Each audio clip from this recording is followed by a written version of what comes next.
Good morning बच्चों, welcome to your in English class. देखिए जो हम लोग लेसन शुरू किए थे प्रोज में द साउंड ऑफ म्यूजिक, उसमें हम लोग जो है पैराग्राफ 6 तक जो है पढ़ चुके थे। तो आज पैराग्राफ नंबर 7 से हम लोग देखते हैं। Come on the paragraph. As for music she explain it pours in through every part of my body. वो कह रही है कि एज फॉर म्यूजिक, जहां तक संगीत की बात है, सी एक्सप्लेन्स, वह स्पष्ट करती है कि it pours in through every part of my body, कि संगीत जो है वो मेरे शरीर के, it pours in through every part of my body, संगीत जो है वो मेरे शरीर के प्रत्येक अंग से में प्रवेश करता है। ठीक है। It tingles in the skin, my cheek bones and even my hair.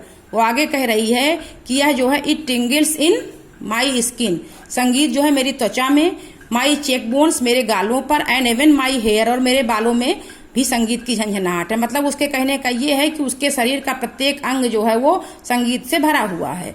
ठीक है। जो है वो मतलब उसका जीवन ही संगीतमय है, यूं कह लीजिए।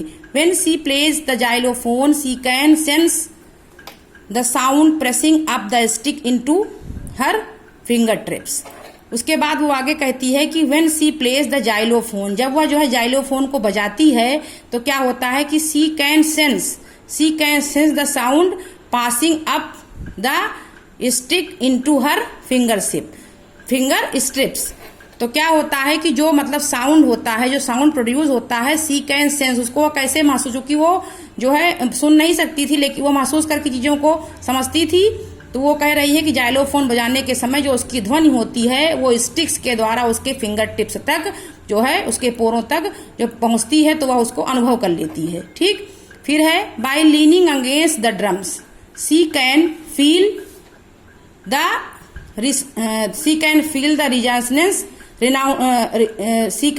The resonance flowing into her body. और उसके बाद वो आगे कह रही है कि by leaning against the drum पर झुके हुए, क्या होता है, जो ड्रम जब बजाती है ड्रम पर झुके हुए सी कैन फील, वह क्या महसूस करती है, उसकी जो है ध्वनि को भी वह जो है महसूस करती है अपने शरीर में। जो है मतलब वो जब ड्रम पर झुकती है और उसको बजाती है तो उसके कंपन को अपने शरीर में क्या करती है, महसूस करती है।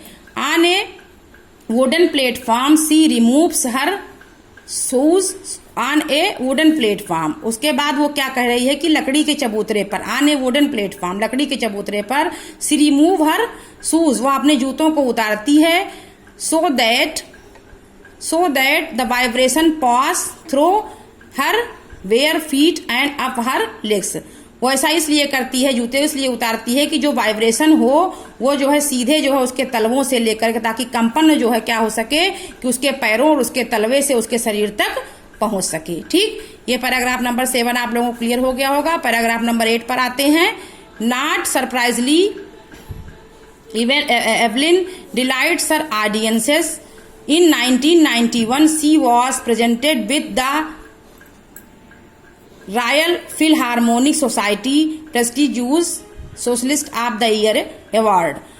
उसके बाद वो कह रही है नॉट सरप्राइजली, इसमें कोई आश्चर्य नहीं है कि एवलिन डिलाइट्स हर ऑडियंस, की एवलिन जो है अपने श्रोताओं को क्या करती है, डिलाइट्स माने आनंदित करना, ऑडियंस माने श्रोताओं को आनंदित करती है। 1991 में she was presented with the Royal Philharmonic Society prestigious soloist of the year award. 1991 में क्या हुआ कि वो जो है किस मतलब फिलहार्मोनिक सोसाइटी ने जो है उसको प्रतिष्ठित जो है एकल वादक का पुरस्कार दिया। उस पुरस्कार से वो सम्मानित की गई। कब?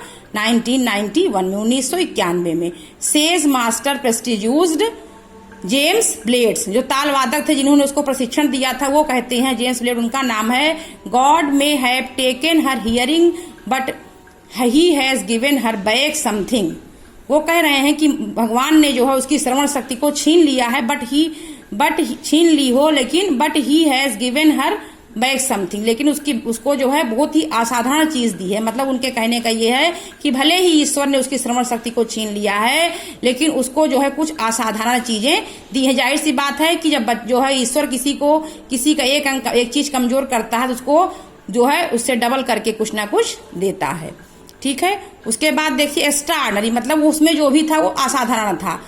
व्हाट बी हियर, जो चीजें हम सुनते हैं, वो कह रहे हैं कि जो चीजें हम सुनते हैं, सी फील्स वह महसूस करती है, far more deeply than any of us, हम में से कहीं ज्यादा गहराई से वह चीजों को महसूस करती है। कहने का मतलब ये है कि हम लोग सुन करके उतना गहराई से चीजों को महसूस नहीं कर पाते, जितना वो जो है महसूस करके जो है उसको जो है गहराई से वह फील कर लेती है, समझ लेती है।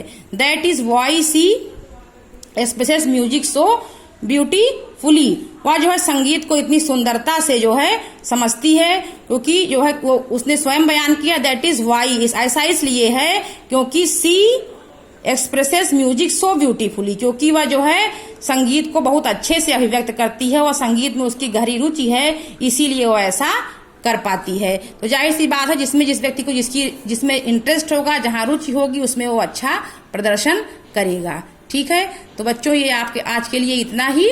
आप लोग जो है पैराग्राफ नंबर 7 और पैराग्राफ नंबर 8 को जो है मिला करके वीडियो के माध्यम से बुक से पढ़ेंगे जो है, और इससे रिलेटेड फिर हम बाद में आप लोगों को पैराग्राफ क्वेश्चन करवाएंगे। Thank you.